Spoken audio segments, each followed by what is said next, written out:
Thank you. So, as Pat mentioned, I am an author. I did write a book about video games. You might wonder why. I can get to that later. Basically, it's an excuse to make up for all the hours I spent gaming. It's market research, basically. So, there we go. So I call this talk, Video Games as a Force for Change. I also call it, for people who are frightened of games, it's the end of the world as you know it. So, what do I mean when I say the remaking of reality? Essentially this. The advent of video games and the technology behind them has changed on a very basic level the way that we experience reality.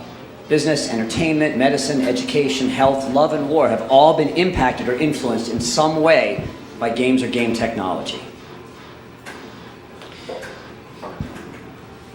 So, a little bit of a history. The late Ralph Baer invented the first true video game in 1966. It was 8 different games, but the most famous one was a ping pong game that Nolan Bushnell later turned into Pong.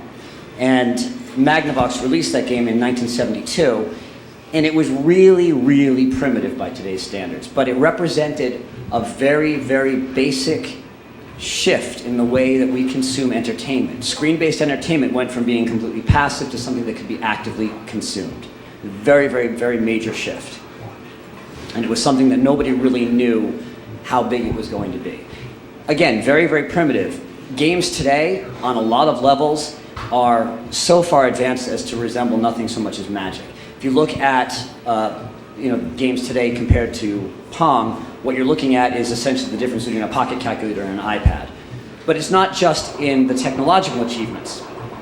Games today now feature often branching storylines, complex morality engines, cultural influences from literature, art, mythology, cultural or current events, and they're starting to infringe on Hollywood's territory. So they are starting to employ actors, writers, producers, directors, lighting specialists, mocap specialists. You have actors like Ellen Page in The Last of Us being used not only for her voice, but for her likeness and her performance. And it's also done something to the music industry. It's revitalized symphony orchestras, because games are now employing, or game studios are employing, composers and full symphony orchestras to write, record, and perform live video game music. They're drawing younger audiences into concerts, and they're drawing younger players. So symphony orchestras, which were dying, are now being revitalized because of game music. For me, though, the most fascinating aspect of this is Games for Health. And Games for Health is a really, really wide-ranging subject. I could have written an entire book just on this. But essentially it breaks down into 3, maybe 4 areas. You've got active video games and extra games like Dance Dance Revolution, Wii Fit, Wii Sports, EA Sports Active, Kinect Sports that address physical fitness issues, and that can also be used for things like injury and stroke rehabilitation and even treating Parkinson's disease.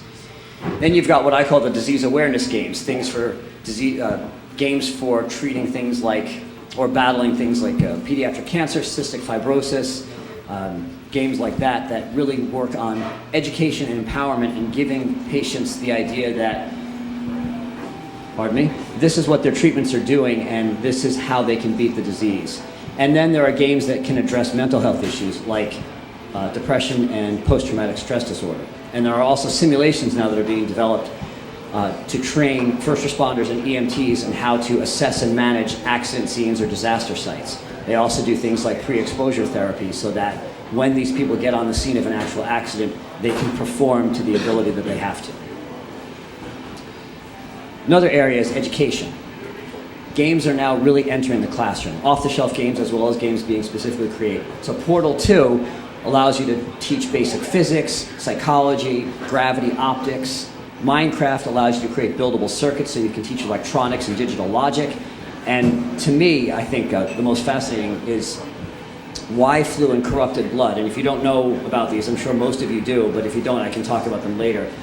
But essentially, scientists and educators use these events to teach people how a pandemic can spread or be treated and stopped. It's a fascinating story, which I could spend a lot of time talking on, and I'll be happy to afterwards. But not just educators, but policymakers are now using games for educational purposes. And telling stories. This is where indie games can make a really, really big difference because it doesn't cost a lot to make a game now. And games have gotten beyond the idea of this is really cool, let's see what we can do visually and audio, let's see how we can make this explosion really cool. And let's now talk about what kind of stories that we can tell.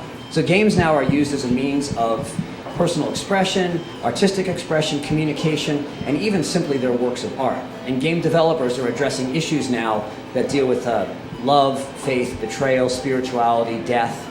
If you look at a game like That Dragon Cancer, I don't know if you know this game, but the developer designed this game to portray a father dealing with his son's terminal illness, and it came out of his own experience of dealing with his son's terminal cancer diagnosis. There's a game called Journey, which I'm sure you've all heard of, but the idea behind that is to create this sense of wonder in the experience of the unknown, and to create an emotional connection among strangers that are all undertaking the same quest. There's another one, Endgame Syria, which puts you in the role of controlling the rebel side of the Syrian civil war, forcing you to make political and military decisions to resolve the conflict. Half the Sky is another one that looks at addressing issues facing women worldwide, including oppression and domestic violence. And a recent one that's coming out, I think probably sometime later, I don't know if you know about This War of Mine. It's a game, I think it's coming out this fall or this winter, this spring. Oh, it's already out? Excellent.